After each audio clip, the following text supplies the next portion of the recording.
Muy buenas noches a todos los que se hallen del otro lado de esta transmisión. Hoy es domingo 6 de diciembre del año 2020. Esta es una nueva entrega de Comentarios de lo Real. En las primeras horas del día de hoy falleció el dos veces expresidente Tabaré Vázquez.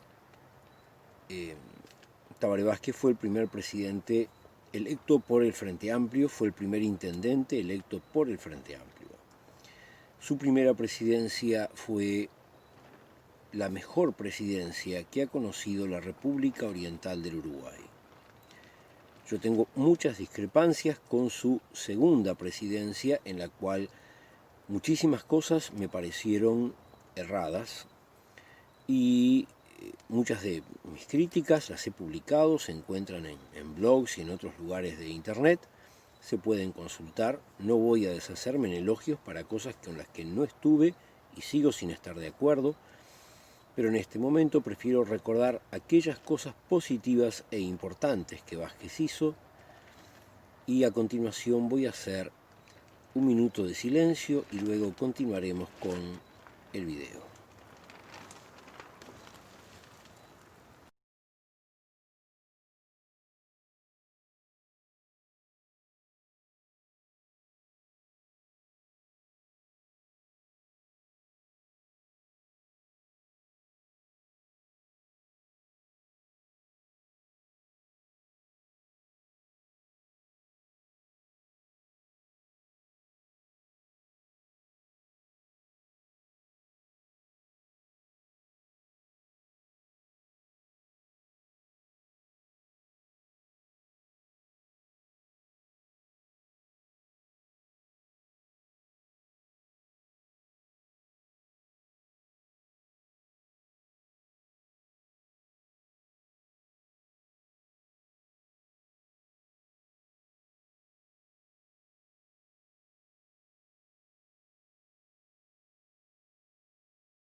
Bueno, la noticia estrella en esta semana ha sido el avance cada vez más rápido de la enfermedad COVID-19 y su difusión, que en el departamento de Montevideo ha llegado a nivel naranja. Los niveles de color significan determinada cantidad de contagios con respecto a la población. Llegó a nivel naranja en Montevideo, en el resto del país seguimos estando en amarillo y de todas maneras todavía no se ha llegado ni por asomo a una saturación de la cantidad de camas. Yo dije una cierta cifra hace unos días, tengo que corregir lo que dije. Estuve buscando información oficial, no conseguí información oficial de la cantidad de camas actuales en CTI, pero sí que al comenzar la pandemia habían 590 camas de CTI en el Uruguay. Esa cantidad se aumentó. Hay fuentes periodísticas que hablan de cerca de 900, pero no tengo confirmación oficial. En cualquier caso, no son solamente la cantidad de camas, sino la cantidad de personal médico capacitado para manejarse con esa cantidad de camas, rubro en el cual lo que había no era suficiente. No sé cuánta capacitación se habrá hecho, pero lo importante es que todavía estamos muy lejos de llegar a una saturación. Podemos seguir esforzándonos. Es importante mantener los criterios que siempre remarco: mantener la higiene adecuada, la distancia adecuada, en los lugares apropiados, utilizar correctamente tapabocas. Dejando eso de lado, vamos a ver qué cosas han ocurrido en esta semana. Lo primero es que una buena parte del protagonismo ha tenido con el Grupo Asesor Científico Honorario, o GACH. El mismo ha sido solicitado tanto por legisladores como por intendentes para tener directamente contacto con él. Está muy bien que haya un grupo asesor científico honorario que afirma y apoya y asesora desde la perspectiva del conocimiento científico. Lo que nunca debe ocurrir es que los dirigentes políticos se escuden en las decisiones o en las opiniones del grupo científico. la decisión en última instancia siempre es de los actores políticos, porque en ninguna época de la humanidad la ciencia tuvo una única respuesta. Siempre hay multiplicidad de teorías en unas situaciones o en las otras, teorías que están en disputa y que discuten qué es lo adecuado para cada situación. Y porque además las cosas no son blancas y negras, hay que elegir muchas veces cuáles son los matices adecuados con los que manejar las cosas. Este gobierno muchas veces se escuda en el GACH, pero después toma resoluciones como estas. Por un lado, el Estado de vuelta a teletrabajo y empresas privadas sugieren teletrabajo. Bueno, eso está bien para la gente que hace trabajos oficinescos, pero todos los que hacemos otros tipos de trabajos no podemos teletrabajar. También la educación puede ir por el teletrabajo, como ya lo ha hecho. En ese sentido, tenemos que la UDELAR vuelve a impulsar el distanciamiento y el teletrabajo, y que los sindicatos de maestros están pidiendo que se vuelva a la modalidad no presencial de las clases. Por otro lado, el gobierno también hizo que no se pudiesen realizar más deportes en lugares cerrados, cosa que afecta sobre todo al básquetbol. Yo no veo, o sea, si el fútbol se puede jugar sin gente en las canchas, solo para la televisión, ¿por qué el básquetbol no se puede jugar a puertas cerradas, solo para la televisión? Yo no lo entiendo. Pero sobre todo me parece negativo la prohibición de que funcionen los gimnasios. No hay evidencia de que la actividad de los gimnasios haya supuesto ningún contagio. Y cuando tenemos una pandemia es importante mantenernos con un sistema inmune fuerte, y la actividad física, el deporte, el ejercicio, etcétera, son cosas que ayudan a que nuestro sistema inmunitario esté fuerte y podamos seguir adelante con las cosas que realizamos. Bueno, sin embargo, han tomado estas medidas, y también que los bares y restaurantes tienen que cerrar a las 0 horas. Y bueno, esto da para un montón de chistes en las redes. El cobicho a las 0 horas se va a dormir, o sale a las 0 horas, o está esperando que se... Bueno, son medidas que parecen tomadas para engañar el ojo, no medidas serias. Así que bueno, la responsabilidad en definitiva de las autoridades políticas, no del grupo asesor, queda de relevancia en este tipo de cosas. Muy bien, la Intendencia quiere favorecer, la Intermontevideo me estoy refiriendo ahora, quiere favorecer a la lucha contra el COVID, y en ese sentido está buscando exonerar de determinados tributos que tenían los bares y restaurantes que ocupaban espacios en las calles y en las veredas, cosa que es lógica porque en los lugares abiertos hay mucho menos riesgo de contagio. Está muy bien esa iniciativa. También tenemos que hubo una situación en la cual el señor Delgado, del Partido Nacional, que tiene un cargo en presidencia, salió a decir que el Frente Amplio se había comunicado con el gobierno planteando la cuarentena obligatoria, a lo cual el senador Vergara del Frente Amplio salió a decir que no, que eso no es verdad, que eso es mentira. Finalmente tenemos que circuló un audio de otro científico, del señor Ramón Méndez, quien decía que se había perdido el hilo epidemiológico y que esto iba a ir creciendo. Y bueno, después Ramón Méndez comentó que era una comunicación privada, y hubieron varias versiones sobre el asunto.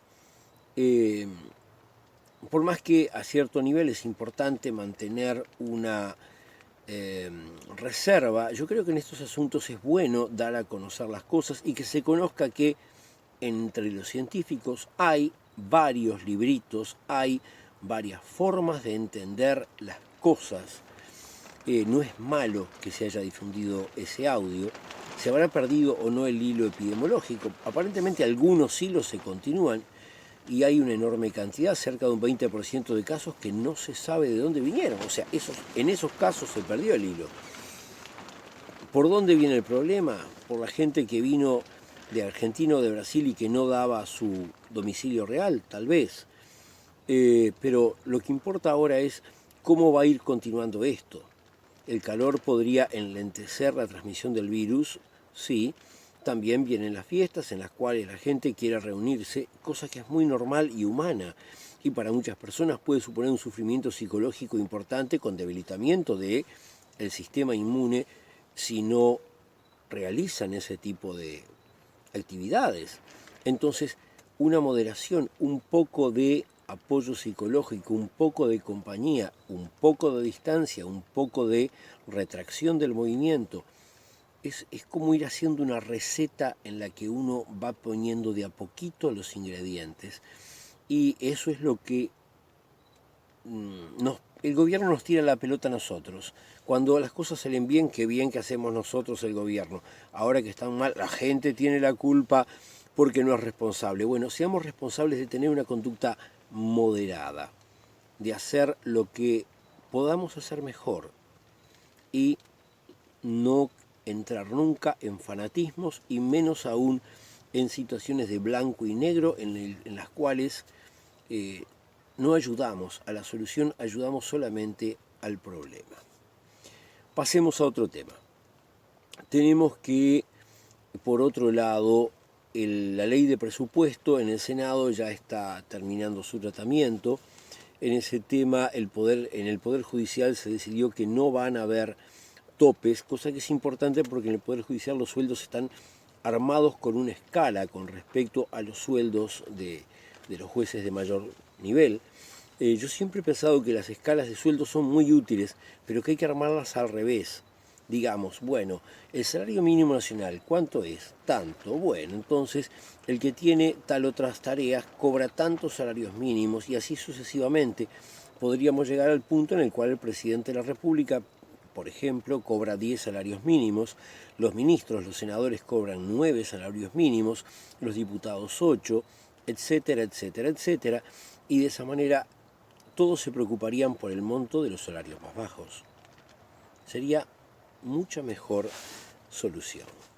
Por otro lado, tenemos que se ha aumentado también el monto que disponen las intendencias para contrataciones directas, cosa que es importante para el funcionamiento de las mismas. Las intendencias cumplen muchas funciones sociales, de cercanía con la gente. También tenemos que hubo una norma incluida en el presupuesto que permite que la policía comparta con otras agencias policiales extranjeras datos del ADN de personas que la policía investiga. Pero eso estaría bien si tuviera un control judicial, sin necesitar un aval del juez. Aparentemente, como se ha puesto en la norma, el control del juez no estaría requerido y eso no es algo bueno.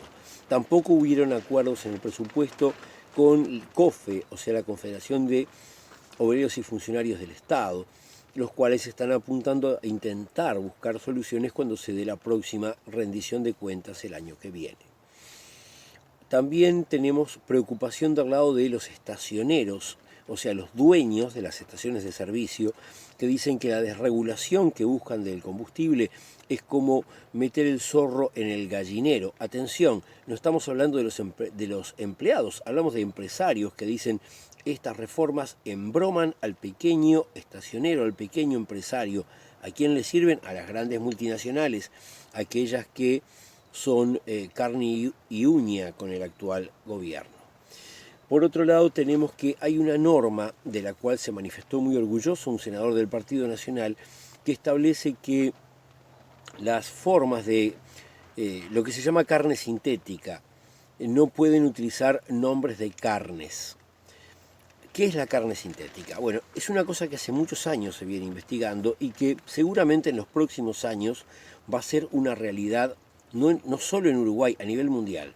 Uno tiene una vaquita, un chanchito, una ovejita, lo que sea, sin matar el animal, se toma una pequeña muestra de tejido y esa muestra de tejido es cultivada a nivel de un laboratorio, con lo cual terminamos teniendo muchas células, vale decir, terminamos teniendo un montón de carne sin matar ningún animal.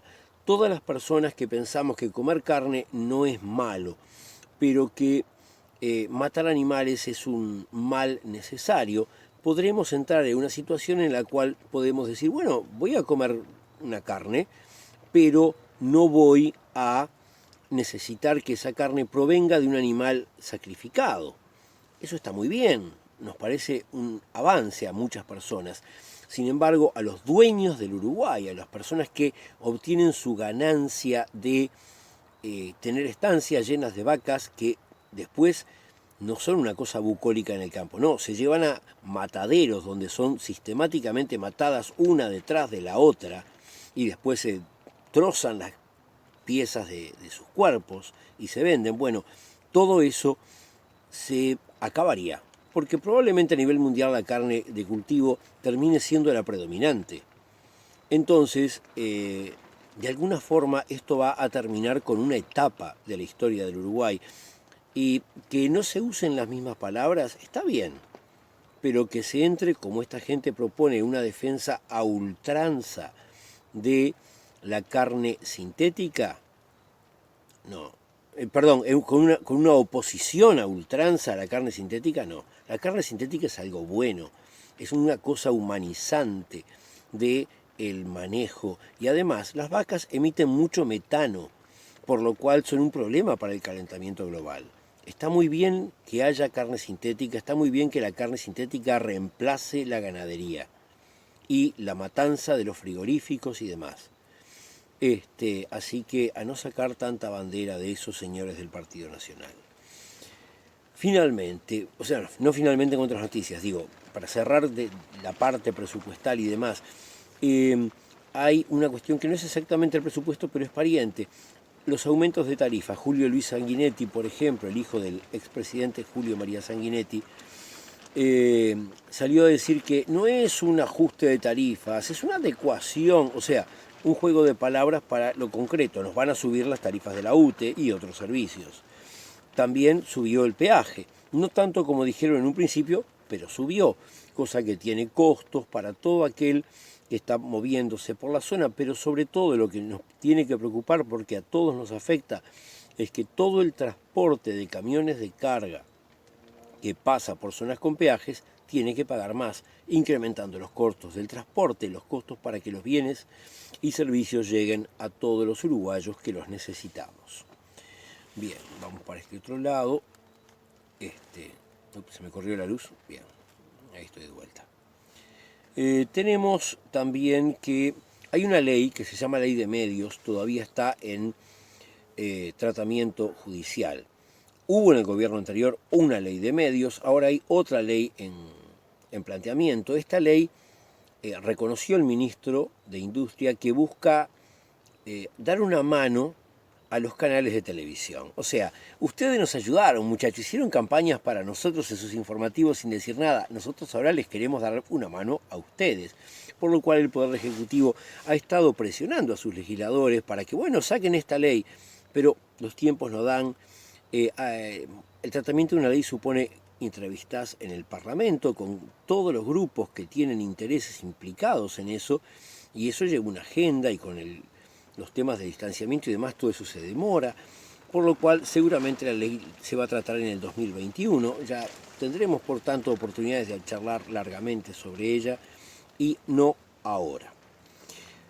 Por otro lado, el Ministerio de Salud Pública está planteando hacer obligatorio el test de VIH para el carnet de salud.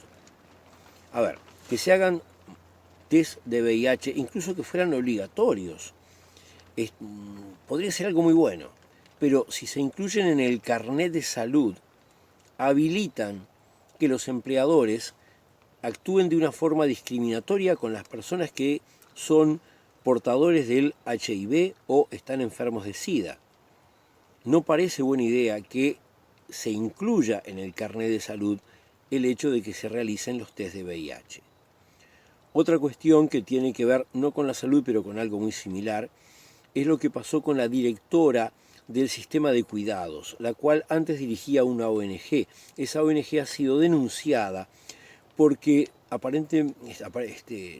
no hay un fallo judicial todavía, por eso digo aparentemente. Lo que se denuncia no es que sea aparente la denuncia es que esa ONG tomaba hijos de personas con discapacidad intelectual y se los entregaba en adopción a familias. O sea, estaba abusando de la capacidad de actuar que tenía para sacarle los hijos a madres que eran personas con discapacidad intelectual. Es algo terrible. Yo espero que se investigue y que se llegue a alguna conclusión.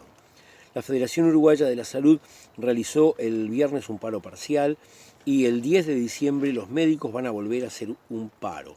Hay un preacuerdo, pero todavía no está cerrado el tema. Hay una empresa francesa también de autopartes que va a cerrar en febrero dejando 160 trabajadores sin su fuente de ingresos. Esto se debe a que la empresa tiene a nivel global, mundial, problemas económicos. No se debe a los problemas económicos que estamos teniendo nosotros por aquí. Y para ir cerrando ahora sí todo el conjunto de las noticias, el tema de la lucha contra la LUC. La Intersocial se reunió, hubieron disputas, hubo un cuarto intermedio. Finalmente unos grupos planteaban ir contra toda la LUC, que a mí me habría encantado verdaderamente. Pero otros grupos decían, no vamos a llegar a acuerdo en eso, vayamos contra una parte de la LUC. Y bueno, lo mejor es enemigo de lo bueno. ¿Hubiera estado bárbaro ir contra toda la LUC? Sí. ¿No se puede hacer? Bueno, vamos contra una parte de la LUC. Fue a lo que se llegó. Luego eso produjo una ruptura dentro de la Intersocial, pero los principales actores de la misma, el PIT-CNT, FUCBAM, la FEU y la Intersocial Feminista, decidieron apoyar la recolección de firmas contra 133 artículos de la Ley de Urgente Consideración. Y el FA, que tenía reservas con alguno de esos artículos, que no quería ir contra ellos, aceptó. Por lo cual, bueno, todos cedieron un poco, que es lo que se hace en una negociación para llegar a un acuerdo, para ir en contra de esta ley antipopular, para tratar de quitarle a la ley sus características. Bueno, ahora tenemos que esperar que se forme la comisión, que nos den las hojas, salir a buscar las firmas, presentar correctamente las planillas con las firmas para que el plebiscito sea el referéndum, sea una realidad y podamos acabar con la LUC. Y ahora sí, hasta la semana próxima.